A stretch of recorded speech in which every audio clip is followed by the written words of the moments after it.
Hai लोगोफोर Meghalaya ब्लगनि second एपिसोडआव नोंथांमोनखौ बरायबाय आसा खालामो बयबो मोजाङैनो दङ दिनै जोङो बेरायनो होनना ओंखारदों नायनोसै बेसेबां बेरायनो हायो जों एकदम रेडि साथा लादों गोजांबा गाननांगौ सुइटार लादों थ' बिदिब्ला भिडिअखौ स्टार्ट खालामनोसै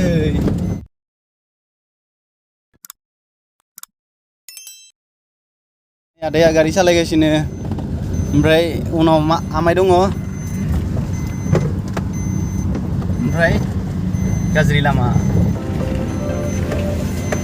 जोंथ' ओंखारनाया थाबनो ओंखारदोंमोन नै 8:30 जानोसै ओमफ्राय नायनोसै बेसेबां बेरायनो हायो नै अखायानो हालायबाय माथो एसे थेवब्लाबो उपाय गैया नायथारनांगोन चलो आरो आदा खासे थांबावगोन ओइ नेगासिनो र' बिल्डिंनिफ्राय ओंखारगोन बियो जायाखै नोंनिया हा बिजली बेट नायता ए आदाया जायाखै दाबो आदा फैनायसिम नेनांसिगोन आरो दादा আমি কত ঘুৰিব যাম আজি আপুনি কত লৈ যাব কইতো হয় নাই হ্যাঁ অসমীয়া নাপাৰে নোৱাৰে हिंदी हिंदी आता है क्या लैंग्वेज आता है नहीं तो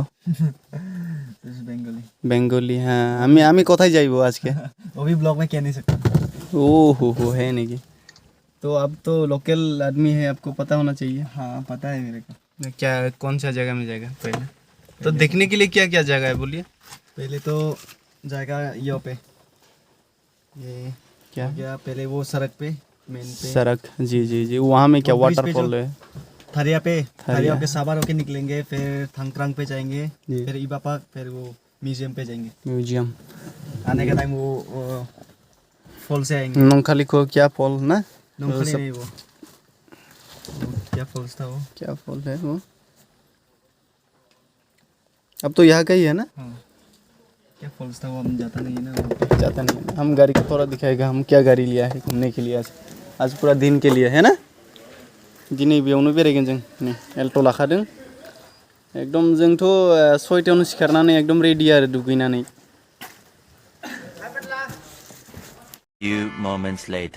बिथाङा फारि फारि बुंलांखाबाय जों दिनै जि जायगायाव थांगोन स' दिनैनि भिडिअखौ नायनानै नोंथांमोना बर मोननाय नङा बेनिखायनो भिडिअखौ नोंथांमोना जोबजासिम नायलांबाय थादो आं चेरापुन्जीनिफ्राय 30 किल'मिटार सिङाव दंफैयोना दा जों आरो 30 किल'मिटार गोजौ गाखोनांगोन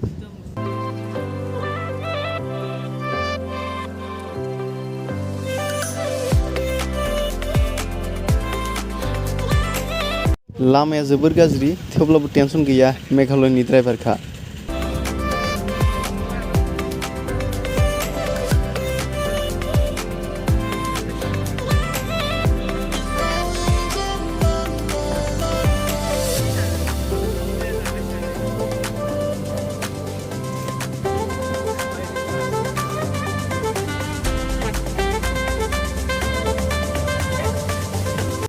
जों दा बांलादेश बर्डार सेर थांगासिनो आरो सिगाङाव मोनसे समायना बर' गामि दङ बेखौबो दिन्थिलांगोन बेनिखायनो भिडिअखौ स्किप खालामालासिनो जोबजासिम नायलांबाय थादो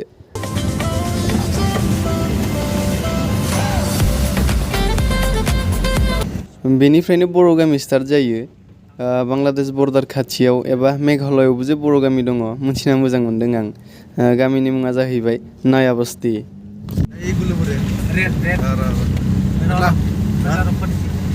gulada wow namun do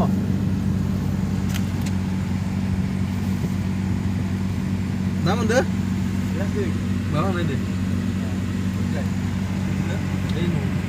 hah Dubai ada gini nih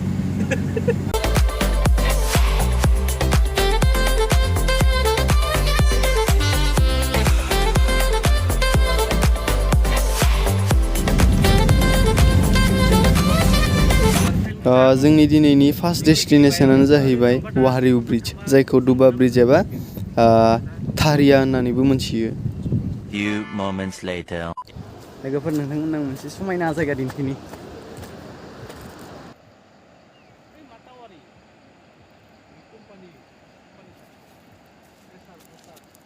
बै टावार बायदि नुहुरनाया बांलादेश एसे नायना लादो एड खालामबाय थाला लोगोफोर नङाबा जोंहा गोबाव जाहैगोन गुबुनावबो थांनो दङ ना लोगोफोर जों नै फैयै फार्स्ट डेस्टिनेशनसिम जों मोनफैबाय नोंथांमोननो आं दिन्थिगासिनो बे ब्रिजआ भारतनि बयनिख्रुइबो गोलाव कार्भ शेपआव थानाय ब्रिज बेयाव दसे सम फट' दैखांनोसै एसे भिडिअ बानायनोसै बेनिफ्राय जों सेकेन्ड डेस्टिनेसनसिम थांगोन।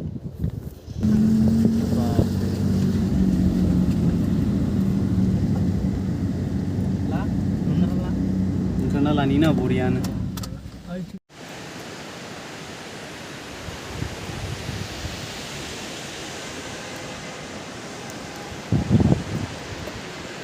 बै सिङावबो थांजायो, आं थांथ'ला अखा हादों नालाय फिस्ला जाना दङ। नोंथांमोननो मोननैसो क्लिप दिन्थिना जोंनि सेकेन्ड डेस्टिनेसनसिम थांनोसै।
वारेव ब्रिजखौ बाय होना सेकेन्ड डेस्टिनेसनसिम थांगासिनो। जोंनि सेकेन्ड डेस्टिनेसनानो जाहैबाय आरवा केभ। नोंथांमोननो मोननैसो फट' दिन्थिनि दा जों जेराव थांगासिनो।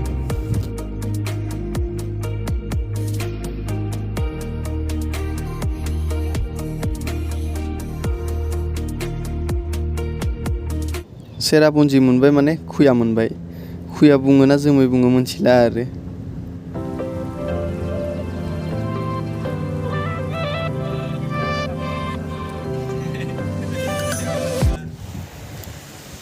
जों दा सहरा मोनबाय, जों बेयावनो ब्रेकफास्ट खालामदोंमोन आरो मेक्सिमाम टुरिस्टफोरानो फैनानै बेयाव जाफैयो आरो।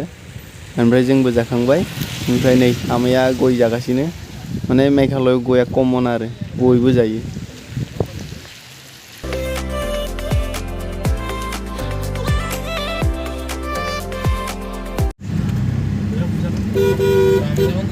आरवा केभ जायबा दिलाव যায় না আগবাদ লৈ ৰাখি না বেছি যাইব কিতপা সানাই না ইয়া কিছু লাগব নতু না এটা 50 নাং কই টাকা গরনা আরवा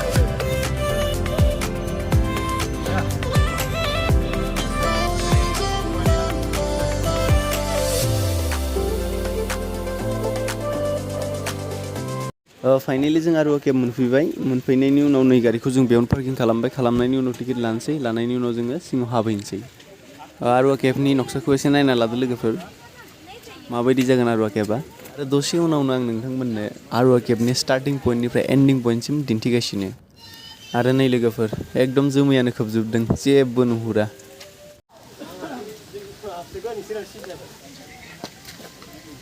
आरो दिनै आंना खाफाला जोबोर मोजां, नै सिमां आदाखौबो लोगो मोनबाय। बिथाङाबो आरवा केभआव फैदों। बिथाङा नायनो फैयाखै, बिथाङा शुटिंनि थाखाय फैदों। आरो बिथांजों दान्दिसे सम आं रायज्लायबाय, बिथांनि आपकामिं प्रजेक्टफोरनि बागै सावरायबाय। ओमफ्राय बिथाङा गावनि सावथुन गोदान फैगासिनो नालाय बै रोदा, बेखौ नायनो थिनदों।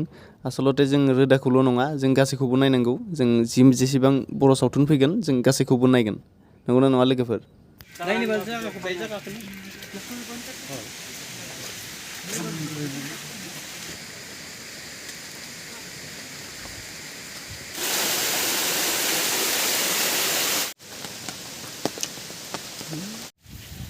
फाइनाली जों नै आरवा केभनि स्टार्टिं पइन्टखौ मोनबाय। बेनिफ्रायनो आरवा केभआ स्टार्ट जायो। जों लासैनो हाबहैनोसै। ओमफ्राय नोंथांमोननो एसे आनकाट दिन्थिनो नाजागोन आङो। नोंथांमोना नायलांबाय थादो। आरो गोजौनिफ्राय दै बोहैगासिनो समायनानो ओमफ्राय मेघालयाव लोगोफोर बे निजिराया कमन आरो निजिरा नोंथांमोना जेरावबो नुगोन ये गावनो जानाय ना दानना बानायनायफोर गावनो जानाय ना इखौथ' बानायना होदो माबानि थाखाय लोगोफोर एसे जाम्बा बायदि सोंलायलायदों आं आमाइनाव जे बेफोर गावनो जानाय ना बानायनाय लोगोफोर बे मेन मेड नङा बेफोरखौ मानसिया बानायनाय नङा बेफोरखौ माने इसोरानो सृष्टि खालामनाय आरो बेफोर हाजार हाजार बोसोरनि उनावसो जोनोम जायो बा सृष्टि जायो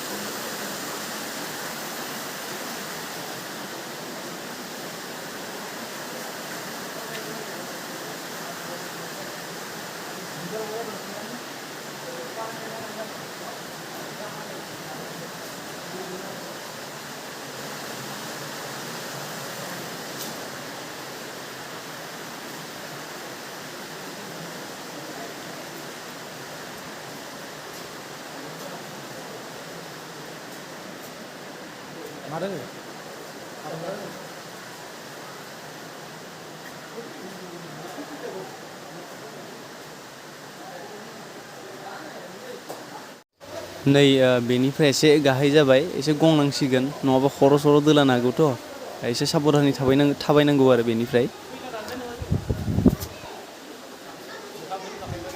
भिडिअखौ एसे फास्ट फरवार्ड खालामना दिन्थिनि एसे हाइपार लेप्स दिन्थिनि नोंथांमोननो नङाबा भिडिअ जोबोर गोलाव जागोन स' नायलांबाय थादो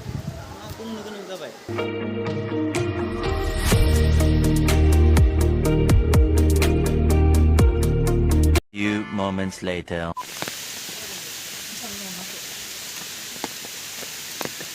आदा मोजाङै बानायदो हा थांथ'नोसै जोङो दे